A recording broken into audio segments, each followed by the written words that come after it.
नमस्कार दोस्तों। स्वागत है आप सभी का अपने परिवार सर्वज्ञ टेस्ट में। याद रखना ये क्लास भविष्य की परीक्षाओं के लिए बहुत महत्वपूर्ण रहने वाली है। महत्वपूर्ण मैंने आपके सामने 40 से 50 संविधान के क्वेश्चन या फिर आर्टिकल कह सकते हो, मोस्ट इम्पोर्टेंट क्वेश्चन आपके सामने रहने वाले हैं। क्लास को स्टार्ट करते हैं। देखिए, वर्तमान में भारतीय संविधान में कुल कितनी अनुसूचियां हैं? ऑप्शन है 8, 10, 12, 14। प्रत्येक प्रश्न का उत्तर देने का प्रयास जरूर करना है, ठीक है। तो वर्तमान में भारत के संविधान में 12 अनुसूचियां हैं, आप जानते हैं, और इससे पहले 8 हमारी शेड्यूल थी, यानी कि 8 अनुसूचियां हमारी इससे पहले थी। याद रखना आप सभी को, जिसे हम शेड्यूल बोलते हैं अंग्रेजी में। ओके जी सर। अगला प्रश्न हम रखते हैं आपके सामने।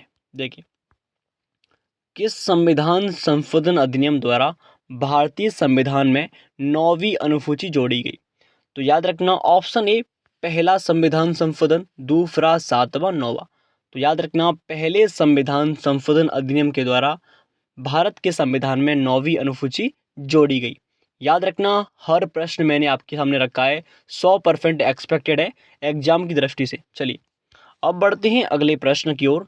नेक्स्ट, भारतीय संविधान की 10वीं अनुसूची किससे संबंधित है? ऑप्शन ए दल बदल कानून, संघ की भाषाएं, जम्मू कश्मीर को विशेष दर्जा, इनमें से कोई नहीं। तो इंडियन कॉन्स्टिट्यूशन यानी कि भारत के संविधान की जो 10वीं अनुसूची है उसका संबंध है दल बदल कानून से। ये आपको याद रखना है। महत्वपूर्ण प्रश्न है, कई बार पूछा गया है, इसीलिए आपके सामने रखा है मैंने। चलिए, 10वीं अनुसूची में क्या है? दल बदल कानून है। और 11वीं अनुसूची की बात करें, उसमें हमारा पंचायत से जो हमारा इसका संबंध है 11वीं अनुसूची का। चलिए आगे बढ़ते हैं। अगला प्रश्न, संविधान की 6ठी अनुसूची इनमें से किस राज्य में लागू नहीं होती? आप सब जानते हैं संविधान की जो 6वीं हमारी अनुसूची है इसमें 4 राज्यों का वर्णन है। 4 राज्यों को संरक्षण प्राप्त है।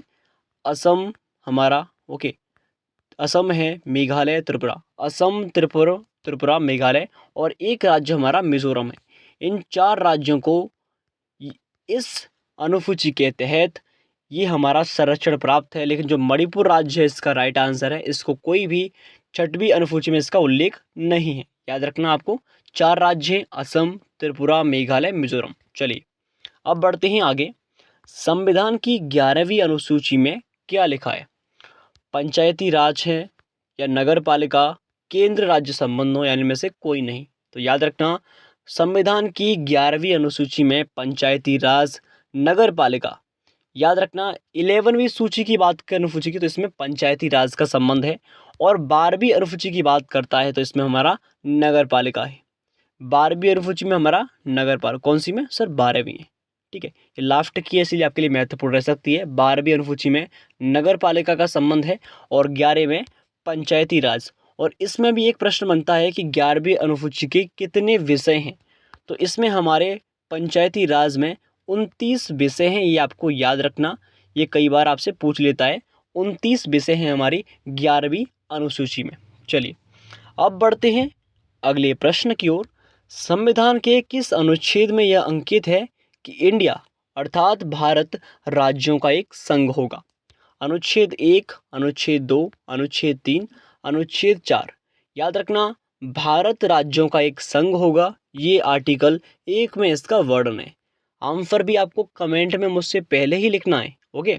चलिए, संविधान की अनुच्छेद 1 में भारत को क्या कहा गया है? इसको हम किस तरीके से लिख सकते हैं? परिसंघ, महासंघ, परिसंघ प्रबल एकात्मक आधार के साथ, या ऑप्शन डी राज्यों का संघ। तो अनुच्छेद 1 में ये कहा गया है कि भारत राज्यों का संघ होगा। तो इसका राइट आंसर हमारा ऑप्शन डी रहने वाला है। India will be a union of state, Bharat राज्यों का संघ होगा। आगे बढ़ते हैं। भारतीय संविधान के किन अनुच्छेदों में नागरिकता संबंधी प्रावधान है? अनुच्छेद 1 से 5, अनुच्छेद 5 से 11, अनुच्छेद 12 से 35, अनुच्छेद 36 से 51। तो याद रखना साथियों, भारत के संविधान में जो नागरिकता है उसका संबंध अनुच्छेद 5 से 11 में है, जो कि हमारे भाग 2 में आता है। सर भाग की बात करें, भाग 2 में इसका उल्लेख है, याद रखना भाग 2 की। अब बात कर लेते हैं सर आर्टिकल 1 से 5।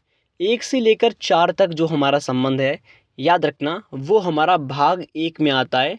ये आपने पढ़ चुके हैं इसके बारे में। आर्टिकल 1 में राज्यों का संघ होता है। अब इसी को बात करें आर्टिकल 12 से 35, ये हमारे भाग 3 का जिक्र करता है। आर्टिकल 12 से 35 में हमारा भाग 3 आता है दोस्तों। और याद रखना आर्टिकल 12 से 35 जो है ना, इसमें हमारी फंडामेंटल राइट्स आती है, यानी कि मौलिक अधिकारों का वर्णन अनुच्छेद 12 से 35 तक आता है। ओके। और एक बात आपसे पूछ लेते हैं कभी कभार, जो मौलिक अधिकार है ना वो हमने किस देश से अपनाए हैं? तो याद रखना मौलिक अधिकारों को हमने अमेरिका से अपने देश में रखा है। अमेरिका के देश के संविधान से अपनाए हैं, याद रखना आपको। अब बात करते हैं ऑप्शन डी की। ऑप्शन डी हमारा आर्टिकल 36 से 51 आपके सामने लिखा है। आर्टिकल 36 से 51 है।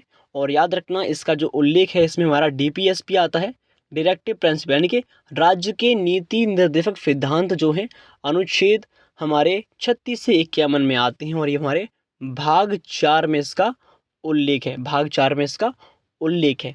अब आपसे पूछते हैं फिर, जो हमारे डीपीएसपी है जो कि हमारे 36 से 51 में है, ये हमने किस देश से अपनाए हैं? तो ये हमने आयरलैंड से अपने संविधान में रखे हैं। आयरलैंड से। इन बातों को आपको नोट करना है, समझना है। ओके जी सर। चलिए अगला प्रश्न, निम्न में से किन अनुच्छेदों द्वारा भारतीय संविधान नागरिकों को मूल अधिकार प्रदान करता है? हम बात कर चुके हैं। आप आसानी से इसका उत्तर दे सकते हैं कि मूल अधिकार कब से कब तक आते हैं, भाग किस में आते हैं, या हमें आप कमेंट में आप लिख के बता सकते हैं। चलिए अगला प्रश्न, नौकरियों तथा शैक्षणिक संस्थाओं में समाज के कमजोर वर्ग के लिए आरक्षण उपलब्ध कराने के लिए केंद्र सरकार को संविधान का कौन सा अनुच्छेद अधिकार प्रदान करता है? अनुच्छेद 14, अनुच्छेद 16, अनुच्छेद 17 और आर्टिकल 23।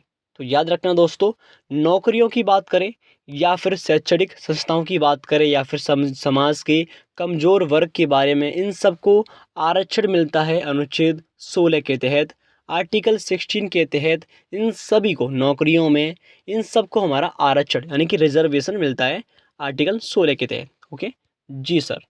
अब बात कर लेते हैं ऑप्शन ए की, जो हमारा अनुच्छेद 14 लिखा है। इसमें हमारा विधि के समक्ष समानता आती है। विधि के समक्ष समानता। ओके, विधि के समक्ष समानता आर्टिकल 14 में। बात करते हैं आर्टिकल 70 में, तो इसमें हमारा अस्पृश्यता यानी कि छुआछूत का अंत, कोई किसी से भेदभाव नहीं करेगा, आर्टिकल 70 में लिखा है। अनटचेबिलिटी का इसमें एंड होता है, समाप्त होता है। बात करते हैं आर्टिकल 23 में, तो 23 में आप जानते हैं मानव तस्करी पर रोक। कोई व्यक्ति किसी व्यक्ति के अंगों को बेच नहीं सकता, कोई किसी के जो शरीर के पार्ट्स हैं उनको खरीद नहीं सकता, ना बेच सकता है। ये अनुच्छेद 23 में इसका उल्लेख है। ओके, आशा है कि यहाँ तक आप कंप्लीटली समझ चुके होंगे। अब बढ़ते हैं आगे। भारत के संविधान का कौन सा अनुच्छेद अस्पृश्यता का उन्मूलन करता है तथा किसी भी रूप में इसके आचरण का निषेध करता है? हम बात कर चुके हैं अस्पृश्यता किस में आती है सर, ये हमारे आर्टिकल 70 में आती है। कोई भेदभाव नहीं करेगा किसी से, छुआछूत का अंत इसमें हमने किया है। आर्टिकल 15 की बात करें, इसमें धर्म, जाति, लिंग, वंश के आधार पर कोई किसी से भेदभाव नहीं करेगा, ना धर्म के आधार, न जाति के, न लिंग, इन सब के आधार पर कोई भेदभाव नहीं करेगा। आर्टिकल हमने 18 की बात करते हैं, इसमें उपाधियों का अंत है, यानी कोई भी बड़ी बड़ी उपाधि नहीं दे सकता कोई किसी के दूसरे, मतलब किसी कोई राज्य का मुख्यमंत्री है तो वो किसी के क्षेत्र का टुकड़ा उसके नाम नहीं कर सकता। तो ये हमारा उपाधियों का अंत किया है आर्टिकल 18 में। और आर्टिकल 16 की बात कर चुके हैं, और जितने भी हमारे आरक्षण हैं, रिजर्वेशन, इसमें आर्टिकल 16 में मिलते हैं, आपको याद रखना है। चलिए, भारतीय संविधान का कौन सा अनुच्छेद राष्ट्रपति के पद के लिए पुनः निर्वाचन की योग्यताएं निर्धारित करता है? अनुच्छेद 52, अनुच्छेद 54, अनुच्छेद 55, अनुच्छेद 57। तो याद रखना, राष्ट्रपति के पद का जो निर्वाचन है, पुनः निर्वाचन, पहली बात देखिए ध्यान से, आर्टिकल 52 में हमारा एक राष्ट्रपति होता है। आर्टिकल 52 में एक राष्ट्रपति जो प्रेसिडेंट होता है, वो आर्टिकल 52 में आता है। और आर्टिकल 54 में इसमें आर्टिकल 54 में क्या होता है दोस्तों, इसमें हमारा राष्ट्रपति का पुनः निर्वाचन होता है। आर्टिकल 54 में हमारा राष्ट्रपति का फिर से निर्वाचन करते हैं। बात कर लेते हैं आर्टिकल 53 की, लगे हाथ। तो 53 में हमारा संघ की कार्यपालिका शक्ति है। आर्टिकल 53 में संघ की कार्यपालिका शक्ति। आर्टिकल हम 57 की बात करें, इसमें हमारा राष्ट्रपति के जितने भी हमारी अहर्ताएँ होती हैं, शर्तें होती हैं, ये इसमें आती हैं आर्टिकल 57 में। ओके, और आपको बताना है कि आर्टिकल 55 में क्या वर्णन है। ओके, इसका आंसर आपको कमेंट में देना है। ओके जी सर। अब बढ़ते हैं आगे। भारतीय संविधान के किस अनुच्छेद के अंतर्गत भाषण एवं अभिव्यक्ति की स्वतंत्रता के अधिकार की गारंटी दी गई है? Article 19, article 20, article 21, article 22। तो आर्टिकल 19 में विचार एवं अभिव्यक्ति की स्वतंत्रता दी गई है, याद रखना आप सभी को। और आर्टिकल 21 ए में शिक्षा का अधिकार है, राइट टू एजुकेशन। शिक्षा का अधिकार आर्टिकल 21 ए में है, ये आपको याद रखना है। चलिए, भारतीय संविधान के किस अनुच्छेद में प्रेस की स्वतंत्रता दी गई है? तो प्रेस की स्वतंत्रता हमारा आर्टिकल 19 ए में दी गई है। 19 ए में प्रेस की स्वतंत्रता दी गई है। आर्टिकल 25 की बात करें तो इसमें हमारा धार्मिक स्वतंत्रता है। धार्मिक स्वतंत्रता, एक व्यक्ति चाहे कौन सा भी धर्म अपना सकता है, उसकी इच्छा है। तो आर्टिकल 25 में इसका वर्णन दिया है। आर्टिकल 14 में विधि के समझ समानता हम पढ़ चुके हैं। आर्टिकल 21 ए में हमारा राइट टू एजुकेशन, शिक्षा का अधिकार है। आर्टिकल 21 ए में शिक्षा का अधिकार। Okay yes sir. चलिए, मौलिक अधिकार के अंतर्गत कौन सा अनुच्छेद बच्चों के शोषण से संबंधित है? आर्टिकल 17, 19, 23, 24। तो आप जानते हैं अनुच्छेद 24 जो है, इसका उल्लेख बच्चों के शोषण से है। कोई किसी बच्चे का शोषण नहीं कर सकता। ये आर्टिकल 24 में इसका वर्णन है। आर्टिकल 23 की बात करते हैं, हम पढ़ के आ चुके हैं। आर्टिकल 23 में मानव तस्करी है, पर इस पर रोक लगाई जाती है, मानव तस्करी पर रोक। आर्टिकल 19 में विचार अभिव्यक्ति की स्वतंत्रता, आर्टिकल 19 है। और आर्टिकल 19 ए हम पढ़ के आ चुके हैं, प्रेस की स्वतंत्रता। आर्टिकल 17 की बात करें अनुच्छेद 17 में, तो अस्पृश्यता का अंत इसमें आर्टिकल 17 में दिया है। ओके, नेक्स्ट आगे पढ़ते हैं यहाँ से। भारतीय संविधान के किस अनुच्छेद में अल्पसंख्यकों के हितों की संरक्षण की व्यवस्था है? अनुच्छेद 32, अनुच्छेद 29, अनुच्छेद 19 और आर्टिकल 14। तो भारतीय संविधान के जो अल्पसंख्यक होते हैं वो हमारे आर्टिकल 29 में आते हैं।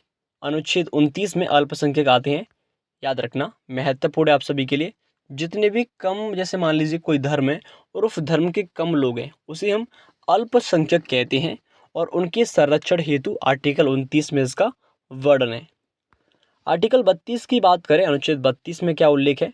तो इसमें हमारी सुप्रीम कोर्ट का आता है, और ये सुप्रीम कोर्ट 5 प्रकार की रिट जारी करता है। बंदी प्रत्यक्षीकरण, परमादेश और भी हैं जो 5 प्रकार की रिट जारी करता है।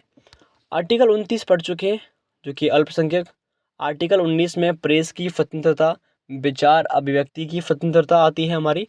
और आर्टिकल 14 में हमारा विधि के समक्ष समानता। अब एक चीज़ को आप बार बार बोलोगे तो इजीली आप इन सबको पढ़ पाओगे।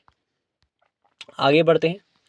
कौन से अनुच्छेद के अंतर्गत भारत का सर्वोच्च न्यायालय नागरिकों के मौलिक अधिकारों की रक्षा करता है? Article 74, article 61, article 54, article 32। तो भारत का सर्वोच्च न्यायालय सुप्रीम कोर्ट हमारे अनुच्छेद 32 में आता है। आर्टिकल 32 में सुप्रीम कोर्ट आता है, हम बात कर चुके हैं। और याद रखना, आर्टिकल 32 जो है ये महत्वपूर्ण है, क्योंकि डॉक्टर भीमराव अंबेडकर जो हैं, जिन्हें हम संविधान का जनक कहते हैं, डॉक्टर भीमराव अंबेडकर, इन्होंने अनुच्छेद 32 को संविधान की आत्मा कहा है। इसीलिए ये आर्टिकल बहुत महत्वपूर्ण बनता है। संविधान की आत्मा, इसको बार बार पूछ लेते हैं ये लोग, संविधान की आत्मा कहा है आर्टिकल 32 को।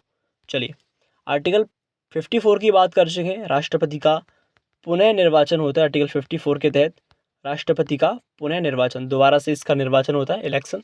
आर्टिकल 61 जो है, जिसमें हमारा उल्लेख है राष्ट्रपति पर महाभियोग, राष्ट्रपति पर महाभियोग लगा सकते हैं। इम्पीचमेंट ऑफ प्रेसिडेंट, यानी कि राष्ट्रपति अगर गलत कार्य करता है तो उस पर महाभियोग लगा सकते हैं और इसको हटा सकते हैं। आर्टिकल 74 में जो मंत्री परिषद होती है, आर्टिकल 74 में आती है मंत्री परिषद। चलिए, भारतीय संविधान के किन अनुच्छेदों में राज्य के नीति निर्देशक तत्वों का उल्लेख है। तो हम पढ़ चुके हैं अनुच्छेद 36 से 51 में डीपीएसपी हमारे आते हैं, राज्य के नीति निर्देशक तत्व हमारे आर्टिकल 36-51 में आते हैं, भाग 4 में इसका उल्लेख है, ये आप पढ़ चुके हैं। चलिए, भारतीय संविधान के अंतर्गत कल्याणकारी राज्य की अवधारणा निम्नलिखित में से किस अनुच्छेद में वर्णित है? तो कल्याणकारी राज्य की बात करें तो ये अनुच्छेद 39 में इसका वर्णन किया है, कल्याणकारी राज्य का। ओके जी सर। भारतीय संविधान का कौन सा अनुच्छेद राज्य सरकारों को ग्राम पंचायतों के गठन का निर्देश देता है? आर्टिकल 40 में, याद रखना आपको, ग्राम पंचायतों का गठन है। और यहाँ पर एक नाम और फेमस है, आर्टिकल 51 जो बहुत फेमस है। इसमें राज्य की हमारी विदेश नीति आती है, राष्ट्र की, हमारे भारत की विदेश नीति आती है इसमें, याद रखना। और अंतर्राष्ट्रीय विदेश नीति है इसमें आती है। और आर्टिकल 51A के तहत 11 मौलिक कर्तव्य हमारे जोड़े गए, 11 फंडामेंटल ड्यूटीज हमारे जोड़े गए थे, याद रखना आप सभी को। चलिए, 42वें संविधान संशोधन के द्वारा किस अनुच्छेद में मौलिक कर्तव्यों को जोड़ा गया है? तो आप पढ़ के आ चुके हैं, आर्टिकल 51A में 11 मौलिक कर्तव्य जोड़े गए थे, ये आपको पढ़ लेने हैं। चलिए, अगला प्रश्न, भारतीय संविधान के किस आर्टिकल में मौलिक कर्तव्य पढ़ चुके हैं? आर्टिकल 51 में मौलिक कर्तव्य आते हैं। चलिए, अगला प्रश्न, संघ की कार्यपालिका शक्ति राष्ट्रपति में निहित होगी जिनका प्रयोग वह स्वयं अपने अधिकारियों के द्वारा करेगा। तो संघ की कार्यपालिका शक्ति हमारे आर्टिकल 53 में होती है, ये हम पढ़ चुके हैं।